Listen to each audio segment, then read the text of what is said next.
Halo guys, welcome back to Yukita Horror. Bagaimana kabar kalian? Semoga kabar kalian selalu dalam keadaan baik-baik saja agar kalian tetap bisa setia nonton channel Yukita Watching. Untuk yang baru join, salam kenal, nama aku Yuki. Klik tombol subscribe-nya. Dan mungkin untuk kalian yang mau follow Yuki di Instagram juga bisa banget. Silahkan follow Instagram di bawah ini, yukimon.dj. Di video sebelumnya kita sudah membahas tentang konspirasi gerakan 30 September PKI. Mungkin kalau kalian belum nonton, kalian bisa tonton video yang ini juga seru banget. Di video malam kali ini kita akan membahas tentang salah satu kota yang kembali lagi viral. Ya, bener banget. Kota Saranjana yang tengah viral kembali di media sosial, terlebih lagi di TikTok. Kota Saranjana digambarkan sebagai kota modern dengan peradaban yang sangat maju dibandingkan dunia yang saat ini kita tinggali. Konon, kota Saranjana yang secara administratif di dunia nyata terletak di Kabupaten Kota Baru, Kalimantan Selatan. Meski begitu, masih banyak publik yang bertanya-tanya di mana letak pasti dari kota gaib ini. Sebagian besar mempercayai jika letak kota itu ada di Pulau Halimun yang sering dikenal sebagai Pulau Laut, yang merupakan ibu kota Kabupaten Kota Baru bertempat. Kota Saranjana sudah terdengar dari mulut ke mulut seantero tanah air, bahkan sampai ke mancanegara. Banyak warga lokal dan juga luar daerah yang mempercayainya. Tak sedikit pula warga yang mengaku pernah melihat atau bahkan masuk ke kota gaib tersebut. Namun pembuktian secara ilmiah ini memang belum ada dan masih cerita dari mulut ke mulut saja. Dan malam kali ini Yukita Horror akan membahas tentang kota Saranjana yang sudah beredar di telinga masyarakat tanah air. Jadi tak usah berlama-lama, let's start. Ice cream, juice cream, Yukita Horror.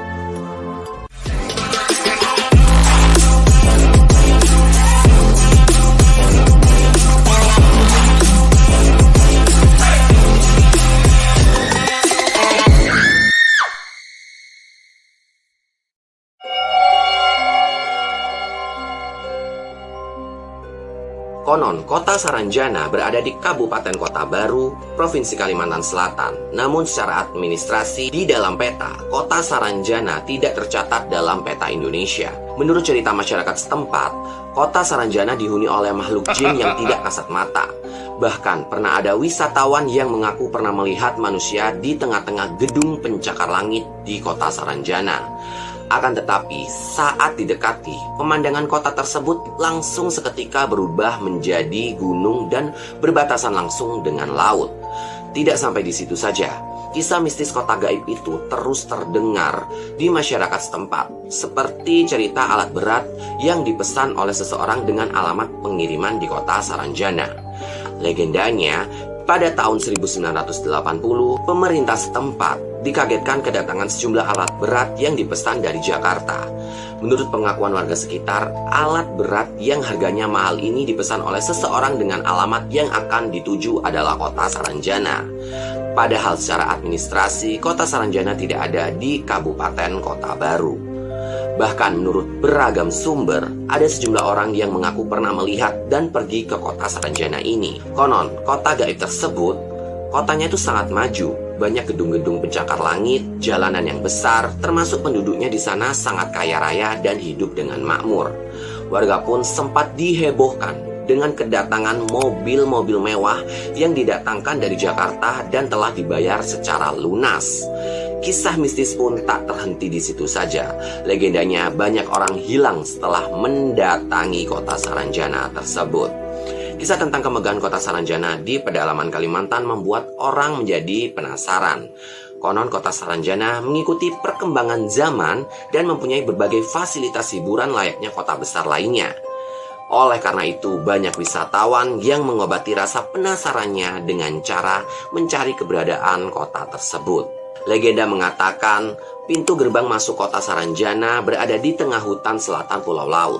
Wisatawan yang pergi ke gerbang Saranjana, kata warga, wisatawan tersebut tidak pernah kembali lagi yang dipercaya karena mereka terlanjur nyaman dengan kemegahan kota Saranjana tersebut.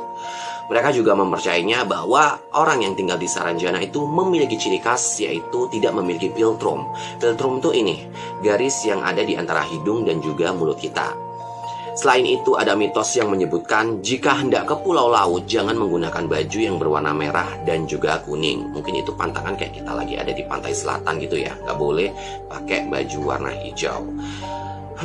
Dari sini ada yang kurang. Kalau mungkin kalian tahu, tapi Yuki tidak menyebutkan di video ini, kalian bisa tuliskan di kolom komentar. Next.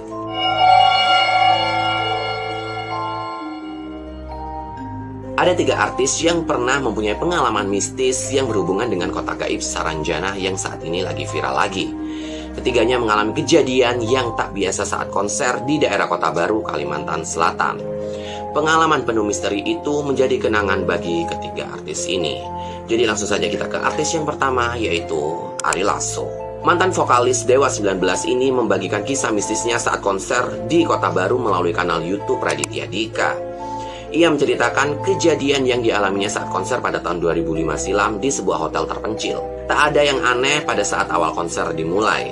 Ari menggambarkan situasional tempatnya manggung, bahkan hanya ada satu pintu sebagai akses keluar masuk penonton. Bahkan dirinya pun harus melewati pintu tersebut. Penonton tampak berjubel memenuhi area konser hingga diperkirakan berjumlah 12.000 orang. Ia pun menyanyikan beberapa lagu. Tak ada yang aneh sejak awal konser berlangsung. Kemudian pada pertengahan konser saat ia membalikkan badan, tiba-tiba dirinya terkaget karena hampir lebih dari setengahnya penonton yang berjubel tadi raib hanya dalam hitungan waktu 1-2 menit saja. Tanpa pikir panjang, Ari pun tetap menyanyikan lagu demi lagu hingga konser pun akhirnya selesai. Dirinya pun semakin dibuat heran saat turun dan meninggalkan panggung konser. Kondisi lapangan begitu sepi. Dia mencoba berpikir realistis dengan mengedepankan kemungkinan kebiasaan orang-orang di sana itu tertib saat lagi bubar konser. Pada nongkrong di luar kali orangnya. Pas di luar sepi. Biasa saja, hanya ada beberapa puluh, ratus orang yang berusaha naik motor untuk pergi. Sambil Ari Lasso, cerita Ari. Oh, mungkin udah di luar ya, pada nongkrong di luar kali penontonnya. Sampai di luar sepi. Berarti biasa saja, hanya ada beberapa puluh ratus orang yang sedang berusaha naik motor untuk pergi gitu, kayak Ari Lasso gitu. Melihat kejadian itu, Ari Lasso pun terbengong hingga diingatkan oleh panitia konser untuk mengabaikan kejadian itu. Udah mas, udah biarin aja, kan kita udah pesan dari kemarin. Ujarnya menceritakan ulang kata-kata dari panitia tersebut. Ya mas, udah mas, biarin aja, kan kita udah pesan dari kemarin. Cerita belum berakhir. Ada kejadian aneh selepas konser saat Ari Lasso dan kru kembali ke hotel mereka. Sebelumnya memang pihak panitia telah mengingatkan untuk tidak mandi selama mereka berada di tempat itu. Namun karena ada salah satu kru yang merasa gerah gitu ya habis konser, jadi dia langsung bergegas mandi ketika dia udah sampai di hotel. Saat setelah mandi, tiba-tiba terdengar teriakan minta tolong dari lobi hotel yang berada di lantai bawah. Ari Lasso pun dan kru begitu terkejut melihat kepala produksi mereka mendapatkan kecelakaan tertabrak motor dan mengalami patah tulang. Belum selesai, balik ke hotel, Pak Yuyun dengan gagahnya karena kita mau cabut dari kota lain, gerah kan, mandi pak, sebelum cabut dari kota itu. Dan detik yang sama, beberapa menit kemudian, dia selesai mandi, masuk kamar seger. Terdengar teriak, tolong di bawah hotel. Kepala produksi kita namanya Ucok ya, nyebrang jalan mau beli rokok, ketabrak motor, tangannya patah, ceritanya. Terus belum selesai dia? Oh belum, ini belum, masih ada lagi. Ya. Ini kota yang sama. Balik ke hotel, dipikir udah selesai. Pak Yuyun dengan gagahnya karena kita mau cabut kota berikutnya, gerah kan? Mandi pak. Padahal udah dipesan nggak boleh. Sebelum cabut dari kota itu, mandi. Dan detik yang sama, beberapa menit kemudian, Yun selesai mandi masuk kamar seger. Tolong di bawah hotel. Kepala produksi kita namanya Ucok ya. Nyebrang jalan mau beli rokok, tabrak motor, tangannya patah. Tidak berhenti di Ari Lasso saja. Ivan Seventeen pun juga mengalami hal yang sama. Ribuan penonton langsung menghilang dalam sekejap usai konser rampung. Hal tak masuk akal menurut Ivan, karena akses menuju gor tempat konser hanya satu pintu. Ia menuturkan saat memasuki gor, ia pun harus masuk di antara ribuan penonton, bahkan untuk berjalan membelah penonton itu pun sulit. Sehingga dia harus melipir gitu loh, jalannya lewat samping. Saat konser usai, Ivan dan kru langsung turun dari panggung dan bergegas menuju mobil yang telah disiapkan berada di dekat tangga panggung. Tak sampai 1 menit, Ivan melihat lapangan itu langsung sepi hanya dalam waktu sekejap dan tersisa cuman puluhan orang saja. Tiba-tiba salah satu temannya nyeletuk, "Gila ya, orang-orang di sini jalannya cepet-cepet banget. Terus tadi pas konser gue lihat mukanya aneh kayak kosong." Ivan menceritakan ulang. Anak-anak pada nyeletuk, "Gila, orang-orang sini jalannya cepet-cepet banget ya gitu." Udah langsung hilang aja gitu. Namun panitia acara langsung menjawab, hal begini biasa terjadi. Ucap Ivan meniru ucapan panitia itu. Terus tiba-tiba panitianya bilang, Mas, ini biasa terjadi. Kejadian itu membuat Ivan dan kru akhirnya memutuskan untuk tidur beramai-ramai dalam satu kamar. Ya bukannya takut sih, cuman lebih saling menjaga aja. Akhirnya kita tidur dalam satu kamar ramai-ramai. Ceritanya seperti yang dilansir dari kanal YouTube Ganji Mystery.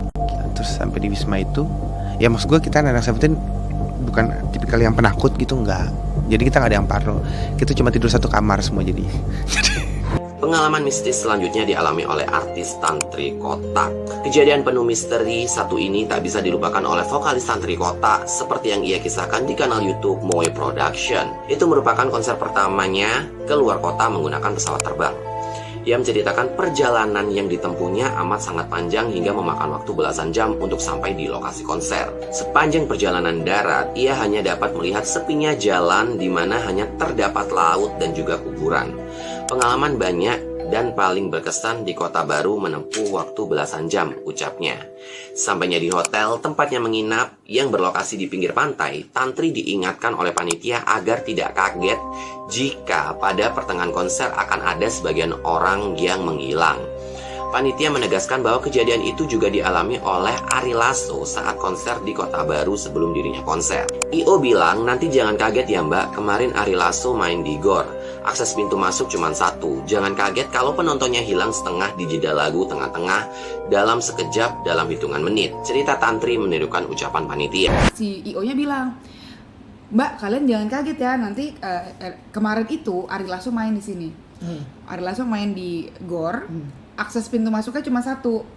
Terus jangan kaget kalau tiba-tiba penontonnya hilang setengah di jeda lagu tengah-tengahan. Kenapa emang mas? Iya, jadi kemarin Ari Lasso itu cuman jeda minum ke belakang doang.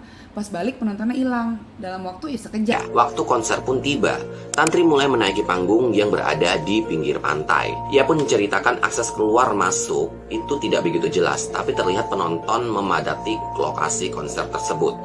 Kan manggungnya di pinggir pantai, jadi akses keluar masuk nggak kelihatan. Yang jelas ada banyak penonton yang sangat rapat-rapat memenuhi lokasi sampai ada yang berdiri di dekat pemadam kebakaran, jelasnya. Kita manggung di pinggir pantai, terbuka. Jadi untuk akses orang datang keluar itu kan nggak kelihatan ya. Di paling ya butuh proses lah biasanya kan kalau misalnya dari yang rapat banget bisa hilangnya tuh bentar-bentar. Karena telah diberitahu sebelumnya, Tantri pun memperhatikan jalannya konser.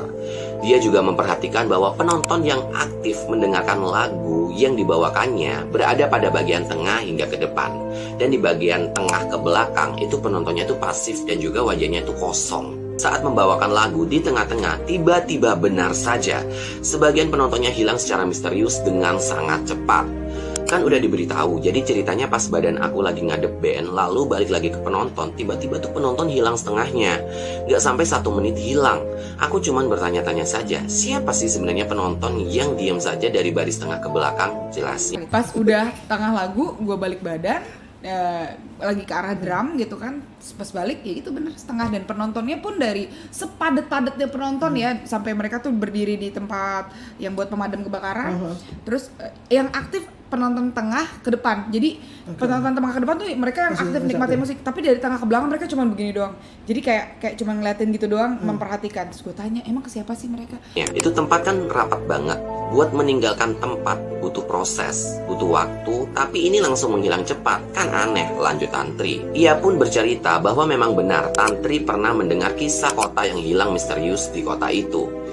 Pernah dengar kota misterius yang hilang, sekarang sudah nggak ada lagi di peta. Ya, kita akhirnya ketakutan. Waktu itu kita berempat akhirnya tidur sekamar kayak sarden.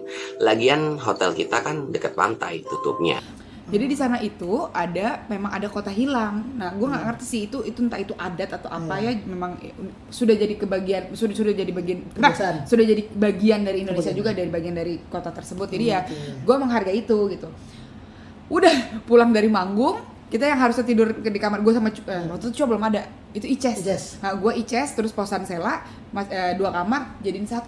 Jadi 1 kamar kita kayak sarden. Menyambung cerita dari Tan Pri Kotak mengenai kota yang hilang di Kota Baru, diterangkan dalam kanal YouTube NTTV bahwa pada zaman kolonial Belanda, kota Saranjana masih terdapat di peta dengan nama Tanjung Saranjana. Hal itu diungkapkan oleh seorang dosen dari Universitas Lambung Mangkurat. Peta yang dibuat oleh seorang naturalisasi Jerman pada tahun 1845 Masehi bernama Salomon Muller masih memperlihatkan adanya wilayah Tanjung Saranjana berada di sebelah selatan Pulau Laut yang diapit oleh Pulau Karumputan dan Pulau Kijang di Kalimantan Selatan. Peta yang memuat Tanjung Saranjana tersebut dimuat dalam, ini tulisannya panjang banget jadi Yuki tuliskan di bawah, tapi I will try untuk ngebacanya ya. Reisenen Onderzoekingen in den Indischen Archipel, seri pertama yang diterbitkan Staatsbibliothek zu Berlin. Dan peta itu pun sempat diterbitkan oleh Lembaga Penerbitan Nusantara milik Pemerintah Republik Indonesia. Sumber lainnya yang memuat tentang Saranjana adalah Peter Johannes Veith. Dalam ini juga tulisannya panjang banget, mungkin aku nggak bisa baca ya, jadi Yuki tuliskan di bawah sini, yang tepatnya di halaman 252. Kamus ini diterbitkan di Amsterdam oleh P.N. van Kampen pada tahun 1869. Veith menuliskan dalam bahasanya yang kalau Yuki translate ke bahasa Indonesia itu artinya Saranjana Tanjung di sisi selatan Pulau Laut yang merupakan pulau yang terletak di bagian tenggara Kalimantan. Namun letak kota Saranjana saat ini tidak lagi ditemui dalam peta-peta yang beredar dan dianggap telah hilang secara misterius. Penduduk sekitar meyakini bahwa kota Saranjana yang misterius itu berada tepat di selatan pulau, tepatnya di Desa Oka-Oka, Kecamatan Pulau Laut, Kota Baru, Kalimantan Selatan. Bahkan berdasarkan informasi dari berbagai sumber, penduduk di sana mempercayai wilayah berupa perbukitan tak berpenghuni itu merupakan lokasi kota gaib Saranjana yang dihuni oleh bangsa jin Islam yang memiliki peradaban yang jauh lebih maju dari manusia saat ini. Itulah dia kisah artis-artis yang pernah mengalami kejadian mistis di kota Saranjana. Tentu saja kisah mereka menambah deretan kisah mistis kota Saranjana. Mungkin kalian sendiri mau menambahkan kisah mistis kalian penasaran di mana Saranjana, kalian mencari, kalian ketemu, terus akhirnya kalian masuk juga. Boleh saja kalian tuliskan di kolom komentar. Atau mungkin setelah nanti kalian masuk ke kota Saranjana, kalian tidak akan kembali karena kalian udah mulai tergiur dengan kemajuan di sana. Dan untuk kalian yang mau request konten horor lainnya atau bahkan seputar tentang teori konspirasi, criminal case, kalian juga bisa langsung saja kirimkan di email yukita.request@gmail.com. Yuki dengan senang hati akan membacakan request dari kalian. Dan di sini Yuki tak pernah lupa untuk mengingatkan kalian klik tombol subscribe-nya dan nyalakan lonceng notifikasinya agar kalian selalu update dengan video-video terbaru dari Yukita Watching. Like jika kalian suka dengan videonya, jangan di-dislike jika kalian tidak suka dengan videonya. Cukup share ke teman-teman kalian agar mungkin kalian semua bisa berkumpul di dalam kolom komentar. Saya Yuki pamit undur diri, see you next video.